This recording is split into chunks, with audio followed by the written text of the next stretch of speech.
नमस्कार बंधुरा this is all about AR और आमी रिया। तो এই যে সকালবেলা আদি ওর বাবার সাথে খেজুর খাচ্ছে আর দুষ্টুমি করছে।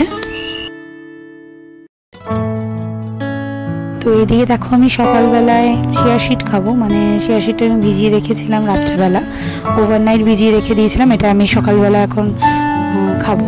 তো এটা আমি বেশ কতদিন থেকেই খাচ্ছি, তো 10-15 দিন খাওয়ার পর তোমাদের সাথে অবশ্যই একটা রেজাল্ট শেয়ার করব আমি। তো চিয়া সিডের তো অনেক উপকারিতাই শুনেছি, তো দেখি নিজেও একবার খেয়ে যে কেমন।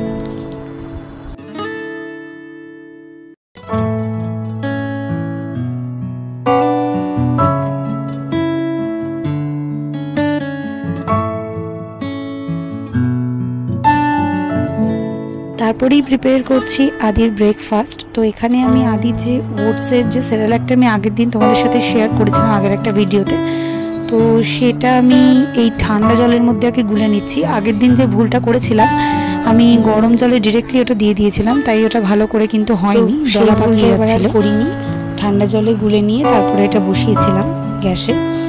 তো এটা ফুটতে থাকুক, ততক্ষণ এর সাথে যেটা মিক্স করব সেটা হচ্ছে কলা, একটা ফ্রুট দেবো। তো আপনারা চাইলে এটা এমনিও দিতে পারেন।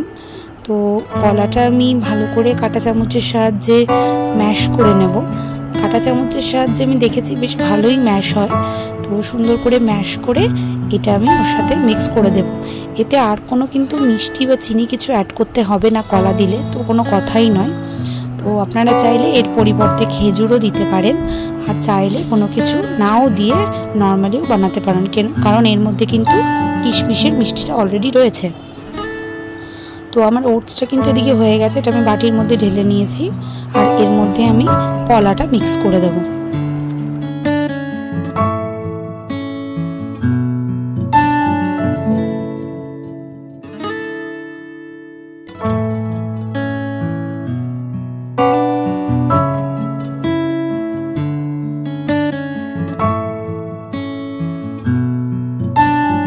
তো এইভাবে আপনি আপনার বেবিকে কিন্তু সকালের ব্রেকফাস্টটা দিতে পারেন, ওটস দিয়ে, কলা দিয়ে, অথবা ওটস দিয়ে, খেজুর দিয়ে, যেরকমভাবেই হোক আপনি দিতে পারেন। তো এইভাবে ওটসটা দিলে কিন্তু খুবই হেলদি হবে খাবারটা, আর বেবি খেতেও চাইবে। ড্রাই ফ্রুটসটাও সাথে ওদেরকে দেওয়া হয়ে গেল এর সাথে। তো একটা মেজারমেন্ট কোয়ান্টিটিও থাকছে যে হ্যাঁ আমি এতটার বেশি দিচ্ছি না, তবে এই খাবারটাই কিন্তু সারাদিনে একবারই দেওয়া যাবে। আমি কিন্তু ওকে সারাদিনে একবারই দিই। তো এই যে তারপরে আদি খাওয়া দাওয়া করার পরে যে আবারও দুষ্টুমি করছে ওর বাবার সাথে। তো আজকের ভিডিওটা আমি এখানেই শেষ করছি। তোমরা কমেন্টে আমাকে অবশ্যই জানিও যে ব্রেকফাস্টের আইডিয়াটা কেমন লাগলো তোমাদের। তো ভালো থেকো, সুস্থ থেকো, ধন্যবাদ।